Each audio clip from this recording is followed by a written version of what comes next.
عدد جديد كلي من برامج تحريات 520. أهلا بكم.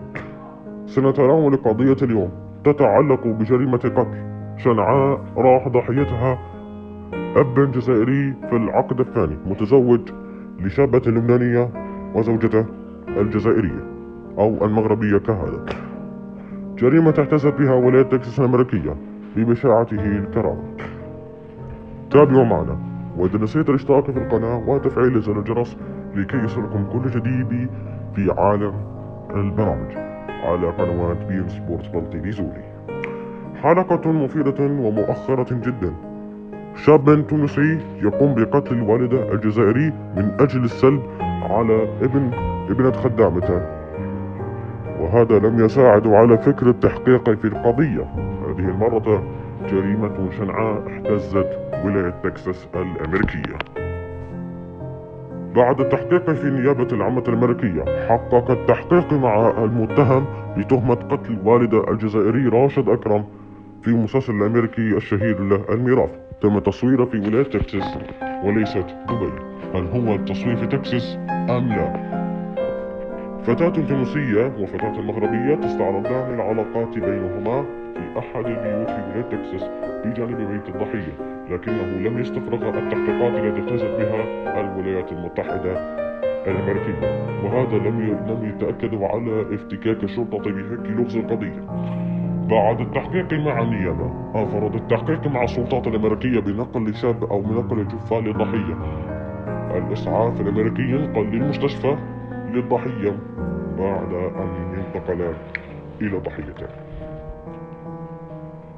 خلاف وشد يتسبب في قتل شاب جزائري أو قتل والده الجزائري على يد ابنه بطريقة غير مسبوقة، وهذا لم يؤكد على افتكاك الجريمة الشنعاء ستهز ولاية تكساس.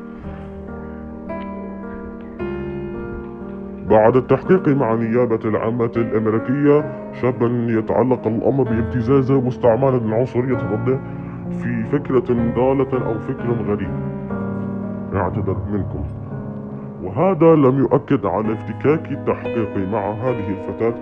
استقلت فتاة إماراتية أو فتاة كويتية ذهبت إلى تكساس من أجل الذهاب إلى زواجها من شاب مغربي، ولكن ستتزوج الفتاة الكويتية على زوجها المغربي يوسف تعرض حادث مروري أو جريمة شنعاء.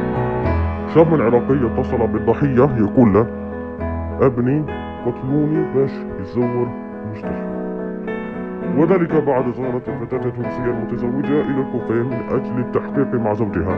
هذا لم يتأكد أن القضية تتعلق بجريمة قتل والدها الجزائري المرحوم راشد أكرم، بل هو جريمة حقيقية، وتم التحقيق في خصوص قضيته، وتم عودة الضحية إلى بيته بعد الوفاة مجددا. ماجد الخطوان يقول المزنة: سأحاول جددا لأنني مغربي، ولكنني أعود إلى بيتي من أجل الاستيقاظ للشابين الجزائري والمغربي، وهذا لم يؤكد على افتكاك الجريمة. وقال ماجد الخطوان في صحيفة بين سبورت أنني لم أعد إلى البيت مجددا بسبب الأبناء يقاتلون والدهم الضحية.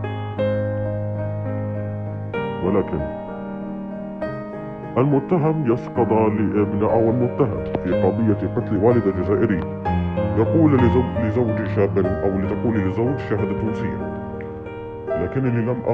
لكنني سأقتل والدي، ولكنني لم تستغر أبدا، لكنني لم أعود إلى البيت بسبب والدي الجزائري وسأقتله ولن أعود مجددا. فحصل هذا الأخير على مطابقات جديدة بخصوص هذه الجريمة النكراء التي احتزت ولاية تكساس الأمريكية.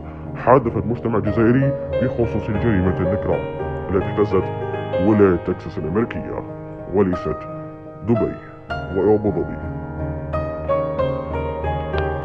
والشرطة الفدرالية تمكنت من القبض على المتهم زياد البهتاني الجزائري الجنسية، ارتكب جريمة قتل نحو شاب أو نحو والده الجزائري يدعى راشد أكرم يوسف البلطي البهتاني جزائري جنسية، بعد تعرضه لمرض في قلبه بعد أن تعرض له المرض القلب له بعد خلاف عائلي.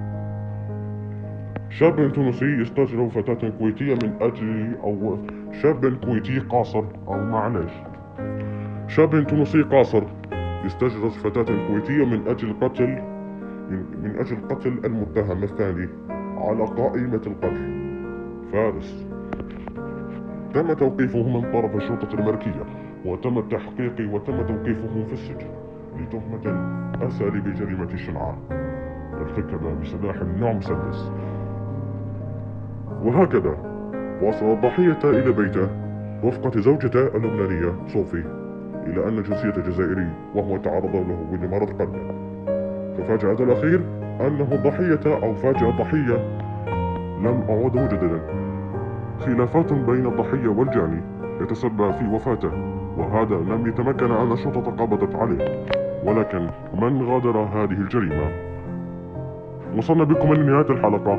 تقبلوا من تحياتي وتحيات فريق العمل. ستفعلون الاشتراك في القناة وتفعيل زر الجرس لكي يصلكم كل جديد. ألقاكم في الحلقة القادمة. سلام.